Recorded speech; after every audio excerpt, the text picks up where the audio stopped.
And welcome once again to another episode of the Horizon Roundtable. I am Bob McDonald, and you can find me on Twitter at Bob McDonald. And joining me is my co-host, Jimmy Lemke. Hey, everybody. How's it going? Good morning, or whenever you're listening. Good time of day to the listeners of the Horizon Roundtable podcast. And Jimmy can be found on Twitter at PantherU, and you can follow the podcast on Twitter as well at HorizonRT. Before we get started, Jimmy, obviously we want to share with everybody, and I know we've been talking a little bit about it on Twitter. Programming notes. Next week and the week after are two episodes for our second annual Fan Battle Royale. We had a lot of fun with this last year, Jimmy. I know you unfortunately weren't with us last year, but you'll be with us this year. And I was part of it on a small level on the second time. I mean, this is the annual one. This is the big one. Yeah, this is the postseason. Everybody not yeah. So I will say this. Will I have to step in for Purdue Fort Wayne fans because the Horizon League's probably going to add Purdue Fort Wayne? Not yet. I'm kidding. I have no idea. Actually, you mean Fort Wayne and Southern Indiana, because those are probably going to be the two that get added in, probably. Oh, cool! Yet another Bruce Pearl school. I don't know, but I will say this: we actually, oddly enough, Jimmy, we are still looking for fans for this. Unfortunately, it doesn't sound like Carrick Jones is going to be able to represent Detroit Mercy this year.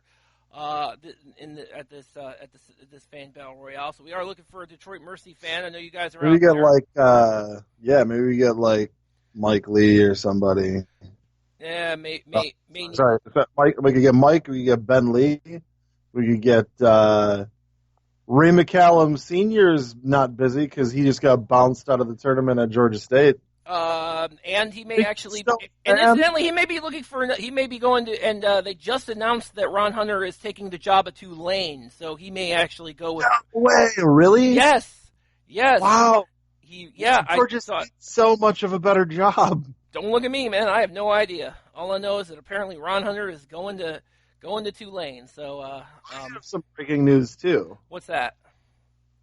Walmart in Wisconsin carries French Toast Crunch. So that's what I'm eating in the background. French Toast Crunch, is that a variation of Cinnamon Toast Crunch? Yeah, except everything looks like tiny little pieces of French toast. Okay. All right. And it's phenomenal. It's less like, it's not as much like Cinnamon Toast Crunch. Okay. As it tastes like, what's that yellow box cereal? Corn Pops? I don't know. Maybe Corn Pops. I don't know. By the end of this podcast, I'm going to figure out what it is. Yeah, you're going to have to do that. Yeah, because if it's at your Walmart, there's probably I can probably find it at mine. I wouldn't doubt in Northeast Ohio somewhere. Right. So I may be on the lookout for that. Now I may be, however, I am more of a Fruity Pebbles guy. So really? So I don't know. So yeah. Ron Hunter's at Tulane. Obviously, it has nothing to do with us. There may be some coaching changes, however, around that may affect the Horizon League potentially. We could talk a little bit about that later. But obviously, the most important thing that's going on right now is in fact the postseason, where you had Northern Kentucky in the NCAA tournament, you had Wright State in the NIT. And you actually also had two Horizon League schools and the CIT, Green Bay and IUPUI. And only one remains. Only Green Bay is still alive, and we'll so that's and they're going to play this week. So the CIT. Yes, the CIT. I'm officially labeling the CIT the Whack-A-Mole tournament because. Because you don't know when it's going to pop up. I like that. You don't know when it's going to pop up, and then once you figure out where it pops up, it's gone and it's somewhere else. That's exactly what it is. Also, really kind of wish that. Also, the fact that, and I must also mention, it remains the only tournament where you actually have to have. You can only watch it on your web browser at watchcit.com. So that's fun. So I'm like, okay, nobody wanted to invest in a Roku channel or something. I don't know. But that's what's going on. A Roku channel would be great. I've got a Roku TV now. Oh, you do now? And Okay. I do. It's a TCL. Yes. Antetokounmpo told me to buy it. Yes. So I'm gonna act like that was a personal conversation and not that I saw a commercial and I was already looking at TCL TV and I'm like, that's punching my ticket. I'm buying that TV. It's actually been really good. Yeah. The TCL's been has had those Roku TVs out for a while now. I've always just had the set-top box for Roku. But again, this would be a perfect opportunity for collegeinsider.com to invest in their own dedicated Roku channel because they could do stuff all across the year, and then once the CIT comes along, hey, there you go. But apparently that's not what's going on. I mean, they have a partner. Obviously, they have a partnership with CBS Sports because this is the CIT is the tournament that when we get a little further along, they're going to start broadcasting those on CBS Sportsnet. So we're crossing our fingers for Green Bay to be the participant in that. So once those games, they absolutely they can definitely do that. So we'll go ahead and start with them first. We can talk a little bit about kind of Northern Kentucky and let's touch on. Let's talk with the Green Bay. Let's talk with the Green Bay. Let's talk about Green Bay. Let's start with happy news first. Let's start with happy news first. Green Bay was their first whole thing with the they were able to they played on Wednesday against East Tennessee State. It was a pretty high scoring affair. I mean, this is you had it was definitely something to watch Green Bay kind of pour it on. They ended up winning the game 102-94. Man, we're really gonna miss Sandy Cohen because this guy is something. This guy is definitely still something special. I mean, got to see him a lot. Yeah. In Milwaukee because he played at Marquette. Yeah. And then not. Because sincerely, it is. Out.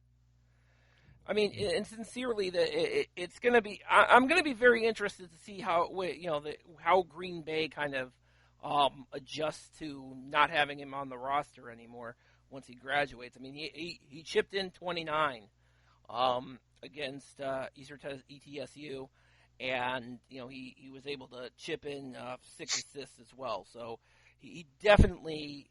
If there was any dispute that Sandy Cohen there should have been no dispute that Sandy Cohen is kind of the driving force behind Green Bay this year. And again, they live to fight another day. So this Tuesday, so the whack-a-mole, we've located the last whack-a-mole. The next whack-a-mole, it's going to be on Tuesday. It's going to be at 7:00, and they're actually the Phoenix are actually hosting a CIT game. They're playing Florida International, and what's interesting about that is they're actually going to be in the Crest Center today this time around, not their usual home. So they're going to be the Crest Center is a fantastic place for basketball games, both women's and men's games. Yeah. I think that it's not a bad idea. I mean, Green Bay as a city just have the Packers and then the minor league hockey team. So playing at the Resch is a smart idea, I guess, because you want to be the team the for the Center, not the Resch Center. I'm talking about the Resch Center, but I'm saying that if they got to the point where they wanted to move just to the Resch Center, oh, they could do that. It wouldn't be the worst idea. No. I mean, I'd want some amenities around it because obviously, the campus is pretty quiet and pretty sleepy around the Crest Center, but it would be a good home. The building itself, the arena itself would be good homes for the men's basketball program. Yeah. I mean, obviously, it hasn't hurt the women's basketball program. They've been doing just fine. So. Sure. Yeah, and I mean, well, yeah, I mean, because like you said, and they've played and the men have played 4 games at the Crest Center this year already. Maybe a little bit of home field advantage they're hoping because they were 3-1 at the Crest Center this season. So definitely Right. something that they want to. One other thing I should point out, and this is and I didn't even realize that this was a thing because one of the things with the CIT is that they have different themed, like I guess they have what they call classic games. I believe if I remember correctly, one of the CIT games is dubbed the John McClendon Classic, and this Yeah. this one this game that Green Bay played was dubbed the Hugh Durham Classic, which I didn't know. So that's going to be, and Sandy Cohen was named the MVP of that game too, by the way. So Hugh Durham apparently he was the coach. He coached at a number of different places. So I mean, that's kind of his that's his signature game. So this next game, of course, is not labeled. So it's just a second round of the CIT, basically. So, but yeah, that's. So that's going to be an interesting contest. I mean, we're talking about you're talking about a Florida international team that is scores in bunches. I mean, they average 82.6 points a game, and they're in the top 20 in Division I in scoring. So it's. For as much scoring as Green Bay did last game, they're definitely going to have to put in points next game. Dare we say it's time for some RP40? Yes. To get running down. I mean, Well, you clearly have it a worked last game. coach that's with Link Darner. You have a coach who is, he's basically he's made to coach in this kind of situation in the running game. I think Green Bay moves on. I do. I think FIU they score a ton. Yeah, they do. But the problem is they're not this season. Florida International's defense is not great. They're giving up almost 80 points a game. So I mean, yeah. Right, and look at Green Bay. Yeah. When Green Bay scores a lot of points, they tend to do pretty well. Absolutely, and they have the firepower to do it. They've got everybody on that bench who can go in. They got Cohen, they got McLeod, they got Tank Hemphill, Cody Schwartz. Josh McNair, I mean, PJ Pipes, Cam Hankerson. I mean, yeah. And we've talked about the Green Bay's ability to have, and that's to get any one of those guys if they get going, they can step up. It doesn't just have to be Sandy Cohen. So that is, I like their chances, Green Bay. I do. The one person they're definitely going to have to clamp down again for FIU, their guard Brian Beard Sr. He's their top guy. He's he's averaging 17 points. He's got 6 assists. He's stealing the ball almost 3 a game. I mean, he led Conference USA in that category. So I'm going to be very interested in seeing kind of how that shakes out. So, I'm really on it too. I think I want good news for this conference. Yes. Well, I'm putting my power of positivity behind them. And if you look at, this moving on to next year, because I think I think we've finally gotten to a point where the dark days of the Horizon League have finally reached their end. That's a bold statement for me to make. Me a complete cynic at this moment in time, and being a Cleveland State fan, who can you blame me? But given what we have coming back next year, given the talent that we have next year, top to bottom, I think this is I think we are finally reaching the dawn of a brand new day in the Horizon League. It's a new day. Yes, it is. Yes, the sun has risen on the Horizon League again, so to speak. Unfortunately, we got to so as much hype as we want to have for what's going on with Green Bay and the prospect of next year, and we could talk a little bit. Obviously, we could talk a little. We're definitely going to be talking about it with the fans next week and the week after. So that's going to be a fun conversation. But I did want to kind of touch on obviously the Northern Kentucky, who played against Texas Tech in the first round of the NCAA tournament on Friday. Wasn't a great showing. I want to say that the first half, the fact that because Norse did not shoot the ball well at all. No. At all. That they were able to get that they were only down by 4 in the first half and at the end at halftime. That they were only down 4 is a minor miracle. So that was but in the end, they just couldn't get it going. I mean, Texas Tech basically, their game plan was to lock down Drew McDonald, was to lock down Jalen Tate, and they did a great job at it. I mean, yes, just no two ways around it. I mean, you're Tate and McDonald, they shot, oh my God, 4 for 25 in that game, and they hit no 3-pointers. Drew McDonald was struggling beyond the arc. Drew McDonald was struggling pretty much everywhere. Yeah, they really. I felt Tyler Sharp was the best player they had in the game. Tyler Sharp was the best player. He was. I mean, he was. He finished with 23 points. He was definitely the bright spot for them, and they really had absolutely no answer for Jarrett Culver from Texas Tech. They had no answer for the guy.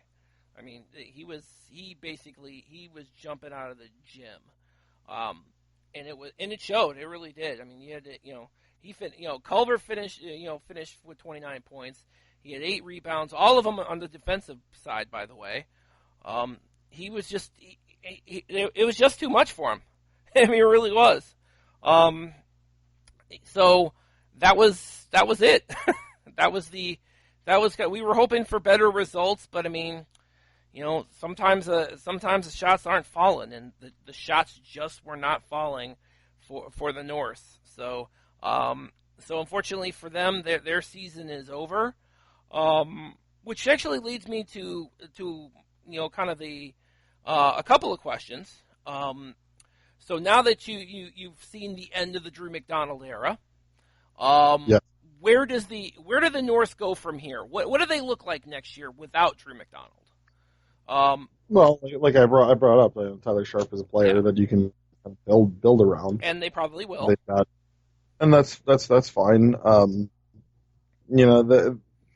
Really what you want them focusing on is plugging holes. Yeah. I think you get a guy who's kind of like him in a way. Yeah.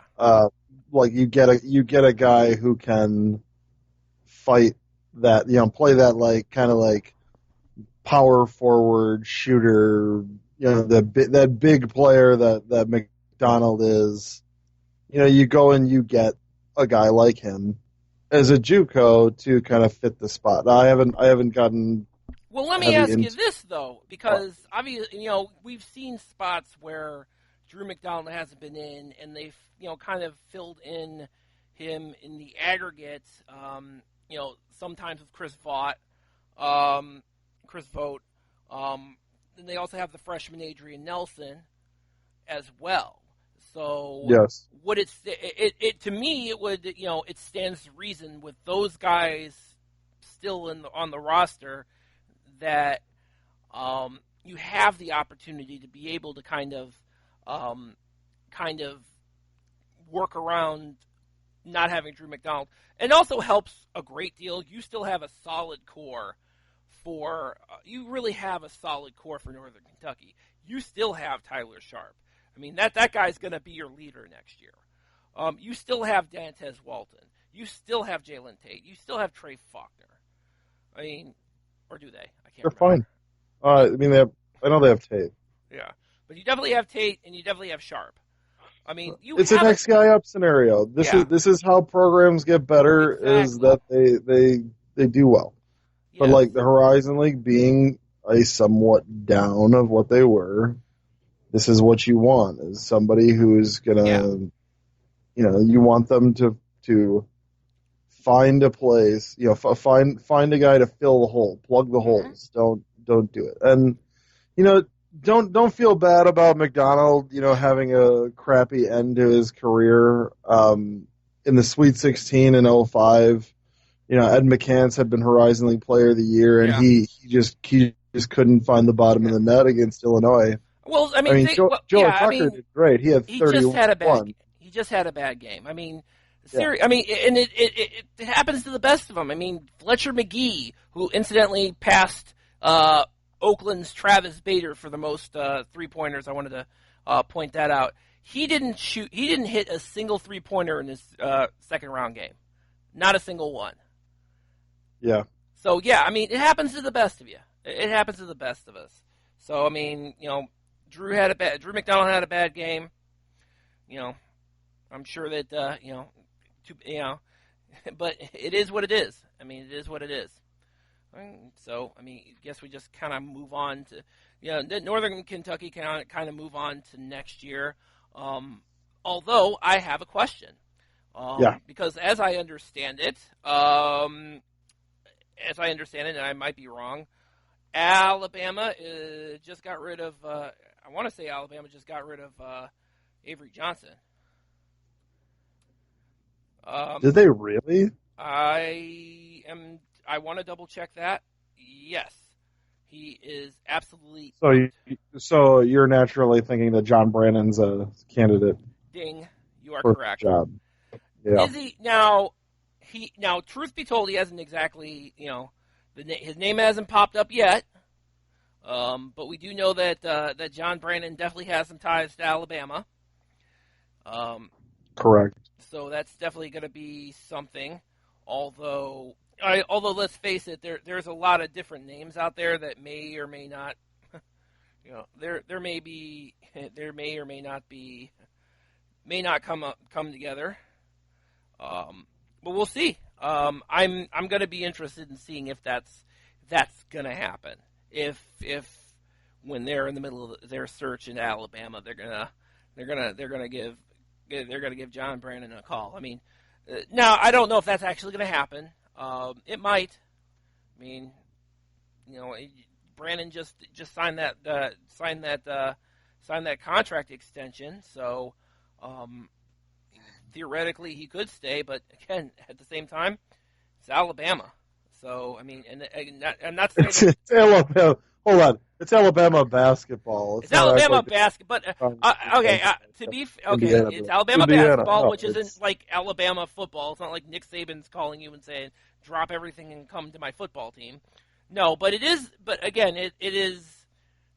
There's an air of familiarity there for John Brannon. Which I think is what you need to really stress. If this is something that you think is going to happen, I think or that's the key. Could happen. Yeah, I think that's the key component there. That there's an air of familiarity there. And so, the question I would look into if I'm a Northern Kentucky fan, I'm worried about losing my coach. Is who's the AD? Was he the AD when Brannon was there? Because coaches will go for familiarity. Yeah. The other thing, what would make me feel okay about it is that, honestly, I don't really see Alabama as being the kind of school that will necessarily go with the guy that they find familiar. Incidentally, John Brannon was Ken Bodoff is the guy who brought John Brannon in. John Brannon is Ken Bodoff's guy. I mean the AD at Alabama. Ah, gotcha. Is the AD at Alabama somebody who is familiar with John Brannon in a way that Brannon is familiar with Alabama? That's what I want to know. Good question. I don't rightly know, of course. So let me do a quick search. A quick search, yes. Alabama athletic director. Who is the Alabama? We should know who the wait. I should know who that is. Greg Byrne. Greg Byrne, yeah, it's right in front of me. I'm looking at that. Yeah. He was the AD at Arizona, the AD at Mississippi State from 08 to 10, and associate AD there. He's previously been associate AD at Kentucky and Oregon State. So, the reason I bring this up, look at who our coach is right now, Pat Baldwin. Yes. Who knows Pat Baldwin? Amanda Braun worked at Green Bay with Pat Baldwin. So there was familiarity there. Yes. You go with somebody you're familiar with. That is true. So now, let me ask you this: how long has Greg Byrne been at? How long was Greg Byrne at Alabama? How long has Greg Byrne been at Alabama? He's only been there for 2 years. Okay, so his time at Alabama. So unless John Brannon was at Mississippi State for from 06 to 2010. He was not. No, John Brannon had actually not been. He was at North. He was at. Wow. He's never been at Mississippi State. He's never been there. But there's actually because he left Alabama to take the Northern Kentucky job before Byrne got there. So there's probably not. I don't know if there's any familiarity there at all. So maybe so. But and again, I think when you have some, I guess this is something you have to think about when you're John Brannon. It's like, is this the? I mean, we just saw a mid-major coach jump into a Power 5 conference and then summarily no longer be there. Looking at you, Bryce Drew over at Vanderbilt. Yeah. Sometimes the grass is not greener on the other side. The money is greener, but the grass may not be. Well, I will say this. There's people, people may not, they didn't fire Bryce, right? Oh, no, he got fired. What? Wow. You haven't been... this shows guys just how... Yeah, I didn't even notice. He was 0-18 in the SEC. Yeah. Yeah, in year 3. Didn't matter. Yeah, didn't matter. Yeah, I suppose it makes sense. It didn't matter because Vanderbilt's a special case. It's like Northwestern and the Big Ten. It just doesn't. It's an academic school. Skip Bayless is their big sports guy who's an alum. Being Jay Cutler aside, but this is Vanderbilt we're talking about. We're not talking about Oh jeez! Wow. I didn't realize they went 0-18. Yeah, they ran the table in reverse. That was fun. Yeah, they were 0-18. Vanderbilt's kind of interesting because but the thing is with Vanderbilt is that they did have some level of success. Not, were they going up against Florida every year? No, but they weren't going 0-18 in the conference either. So Bryce Drew's out, yeah. But that's the situation you're looking at this point, and so you look at potentially not just John Brannon, but some of the other coaches within the Horizon League. John Brannon, potentially Scott Nagy.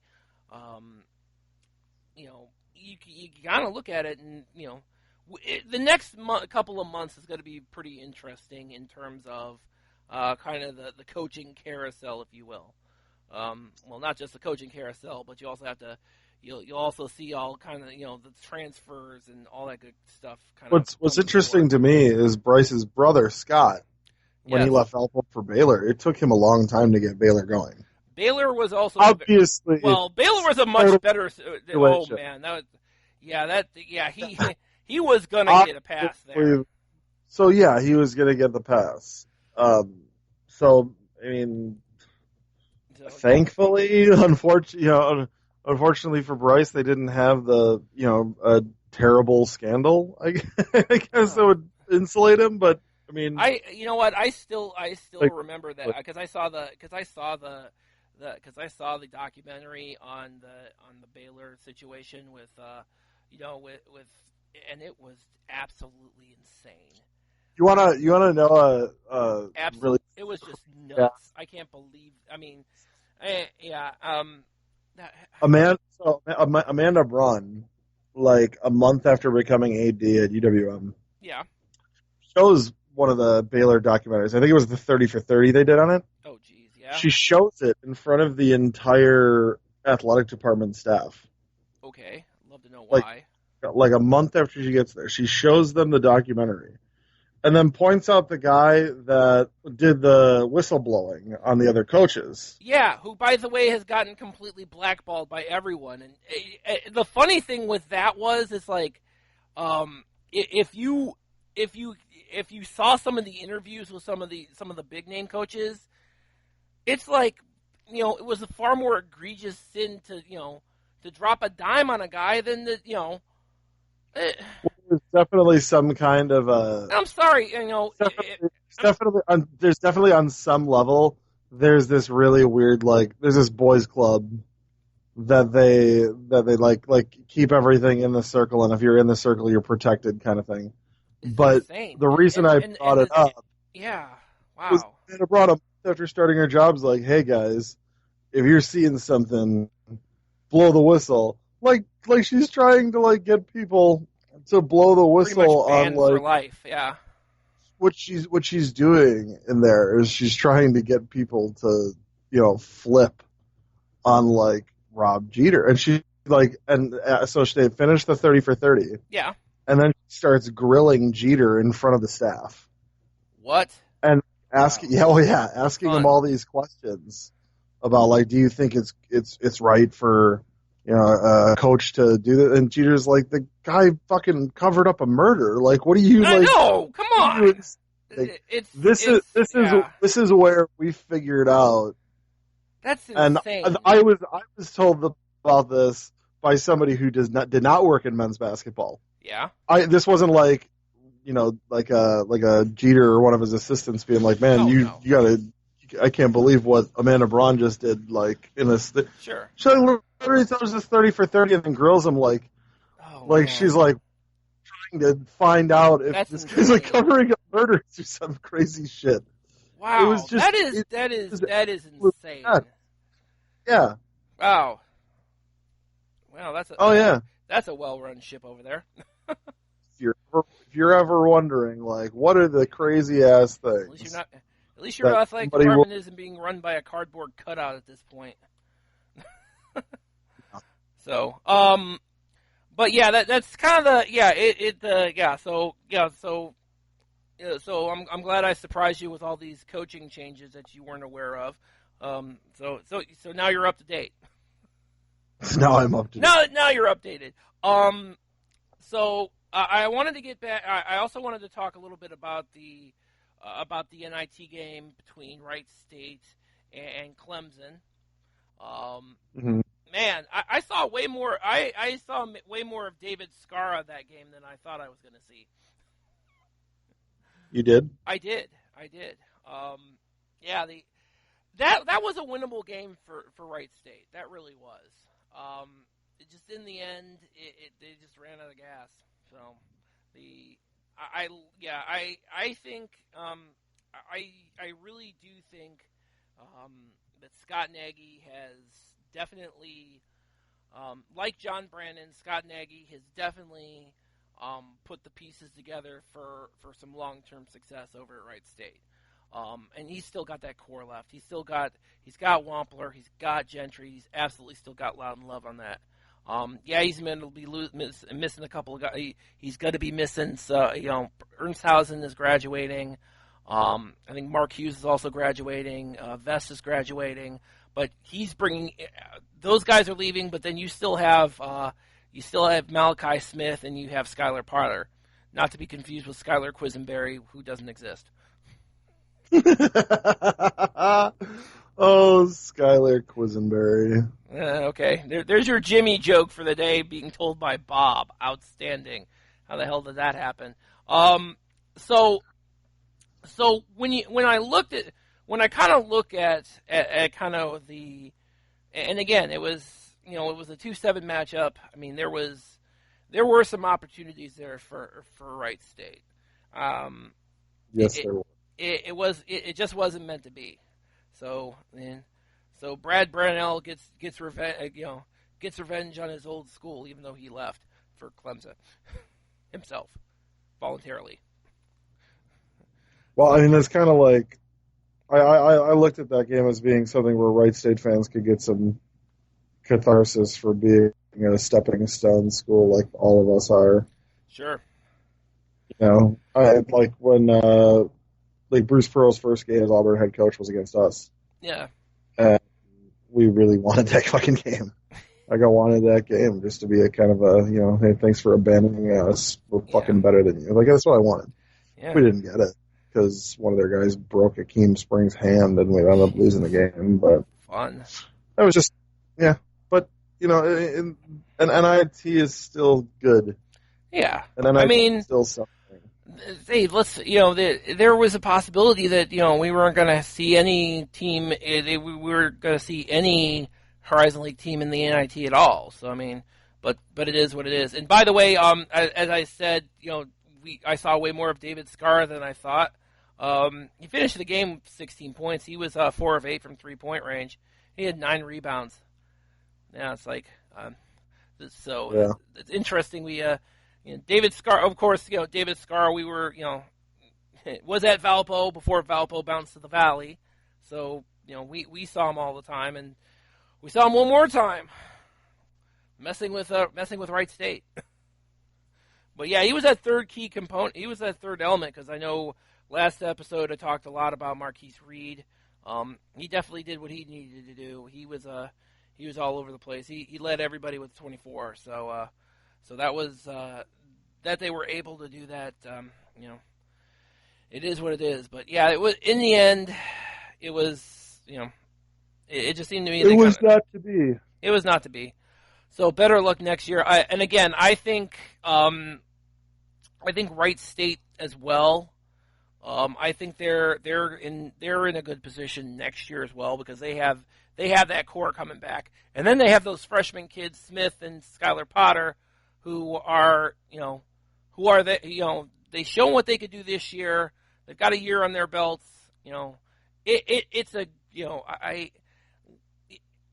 Wright State's probably I would contend that Wright State's probably in a little better position than Northern Kentucky is next year. I do, just with what they have coming back. Agreed. So, like I said, I think the dark day. I could see the path, the dark days of the Horizon. The darkest before dawn, and and the sun pokes over the Horizon League once more, I guess, or for the first time. I don't know what to tell you. I don't know. I'm an idiot, so don't pay attention to me. He says 40 minutes into the podcast. You guys, please. You guys have been listening long enough. You guys know the drill already. But it's true. I think I do think just with who's coming back, it's going to be, again, top to bottom, a better league next year. And how much better remains to be seen. I think that's going to be, but I like the way, I do like the direction that the conference is going at this point. Finally, me too. After 2 years in the doldrums, I'm looking forward to next year in the Horizon League. I really am, and maybe just maybe. We finally get to a point where, where conference teams are back winning tournament games. That's the end goal. And I think with the talent that this conference has, that shouldn't be an issue. That should be a realistic goal to get wins. When the Ohio Valley is putting multiple teams in the tournament, it's time to start really looking at what we're doing and see how we can change it. I think we really need to start pursuing more of these challenges. Yeah. So we're not or Youngstown States aren't filling up their schedule with Hiram Yeah. College and Wabash. Well, Jimmy, you got your wish. We're doing, starting in 2020, the Horizon League is doing their challenge with the Summit League. You called that. Also You good called enough that to six actually win months it. ago, and you called it 6 months ago, and lo and behold, they made the announcement. They're gonna. I think it's what, 2 games each for each school against the Summit League team. I mean, it's funny the pushback you get for that. I'm like, It well, has first of has to all, be. Sorry, go ahead. yeah, it's like, first of all, I mean, how often were you winning to begin with? Second of all, it's not like, if you're playing the bottom of the Summit League, if you're seeing a team at the bottom of the Summit League, what's that say about you? Right. That says more about you than it says about them. I look forward to our games against Western Illinois or whoever's at the bottom of the Summit Whoever's at the League bottom now. of the Summit League. Yeah, we're gonna have to have a conversation about where Milwaukee is heading, because that is an interesting situation over there. But I didn't want IUPUI to feel slighted, because they too were in the CIT, but they lost too. That's an interesting situation over there at Ooey pooey. at IUPUI, because next year you still have Cameron Justice, but I don't know. I mean, they kind of sputtered at the end of the year. I don't. That's a team that's going to have some. IUPUI is a team that's going to have some question marks. While many of the other teams in the conference are going to get better, I don't know about that one. I don't know about we'll probably have to have a conversation about what the story is with IUPUI moving forward, because it was not a good end for them at the end to close out the season. Although they did they did finish above 500, and they did go to they did. I'm sorry, they did not finish above 500. Thanks to their loss in the CIT, they finished 16-17. Crud. Yep. So that's gonna be, yeah. I'm I see I see kind of how they're working. Is it something, I don't know. That's definitely going to be a conversation with with IPY. The future is bright in the Horizon League. Future is bright in the Horizon League. You sound so sure of that. I sound so sure of that. I do think so. But yeah, I mean, you can. But again, Cameron Justice is a guy you could, he is a star you can build around. So at least they have that going for them. So I think that is something that that's something that they can definitely kind of hang their hat on. And I really, oh crud, I gotta remember, is Jalen Manette is coming back next year, right? I think he is. I don't think so. Yeah, because he's the other guy you want to make sure that he's definitely the other guy who definitely kind of helps IUPUI moving forward as well. So, but I guess we'll see. But again, like I said, top to bottom, it's going to be a much tougher league next year, and it's going to be not a we're not going to have to sit here and just lament how god awful the Horizon League is here. Yes, mark my words. I said that, and then if it doesn't happen that way, you can all tell me I was talking out of my ass again. I'm good with that, by the way. I'm good with it. Believe me, I've had Cleveland State fans telling me I'm talking out of my ass for the last month, so nothing I'm not used to, guys. Nothing I'm not used to. So yeah, that's with that. That kind of unless there's nothing else. By the way, did you figure out the cereal that this French Toast Crunch tastes most like? I know that was kind of your question during the. See, I wanted to keep saying Golden Grams. Golden Grams. Golden Grams. Okay. Oh, okay. That's a Not yellow box too. Okay, that makes sense.